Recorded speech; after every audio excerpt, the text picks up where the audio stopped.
तोहरे के देखनी ता दिलवा धड़क उठल, पहले पहले प्यार के एहसास जगल।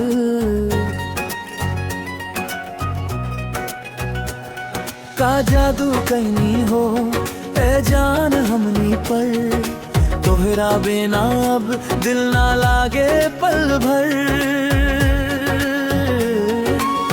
जब से तू आइलू जिंदगी में रंग नया चढ़ गइल बा, सुना सुना रहल दिलवा अब सपना से भर गइल बा।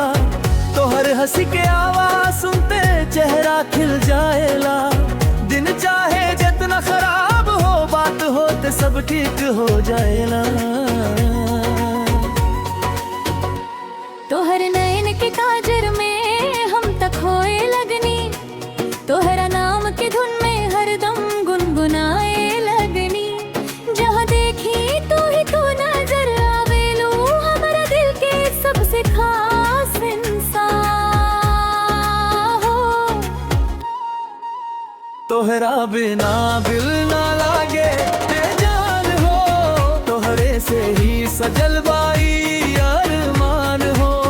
तोहरा बिना दिल ना लागे बेजान हो, तू ही हमर प्यार तू ही पहचान हो।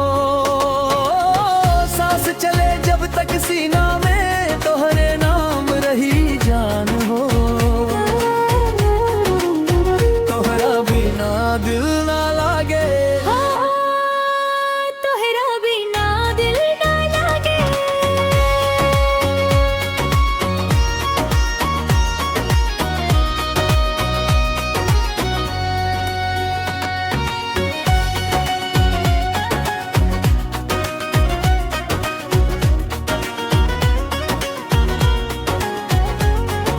चांदनी रात में जब जंग चमके तो हर चेहरा याद आवे। ठंडी ठंडी हवा चले ते तो हर खुशबू मन में कावे।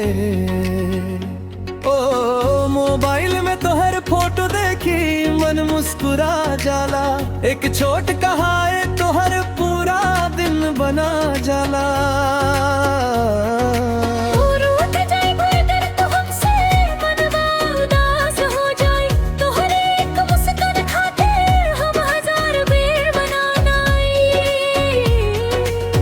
चाही सोना चांदी ना चाही महल दुआर, बस तोहरे हाथ रहे हाथ में इतने बा हमार प्यार। कब हूँ अगर किस्मत रूठ जाए, रास्ता अगर अलग हो जाए, हमारे दिल के दो कोना में तोहरे याद हमेशा रह जाए। दुनिया चाहे लाख कहे कुछ हम प्यार न बदलेंगे, आज जैसन चाहत बानी काल हो इस ही चाहब हम। तोहरा बिना दिल ना लागे ए जान हो, तोहरे से ही सजल बाई अरमान हो। तोहरा बिना दिल ना लागे ए जान हो, तू ही हमर प्यार तू ही पहचान हो। चले जब तक सीना में तोहरे नाम रही जान हो। तोहरा बिना दिल ना लागे, तोहरा बिना दिल ना लागे। तू हंसे तो बहार लागे, तू रूठे तो पतझड़ हो। तू पास रहे तो सब कुछ बात, तू दूर रहे तो दिल में घर हो। तोहर नाम लिखल बा दिल पर, मिटे नाई निशान हो। जन्म जन्म के साथ मिले बस यही बादल के अरमान हो। तोहरा बिना दिल ना लागे ए जान हो, तोहरे से ही सजल बाई अरमान हो। तू ही सपना तू ही अपना तू ही दिल के पहचान हो।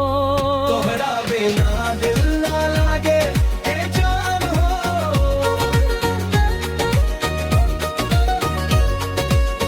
तोहरा बिना दिल ना लागे। सांस सांस में तू बसल बाड़ू, तू ही हमरे जान हो। तोहरा से शुरू भइल कहानी, तोहरे पे खत्म होके। जितना प्यार आज बा दिन में, हर दिन औरी बढ़े जाओ। तोहरा बिना दिल ना लागे, तोहरा बिना दिल ना लागे। बस तू साथ रही हो हमें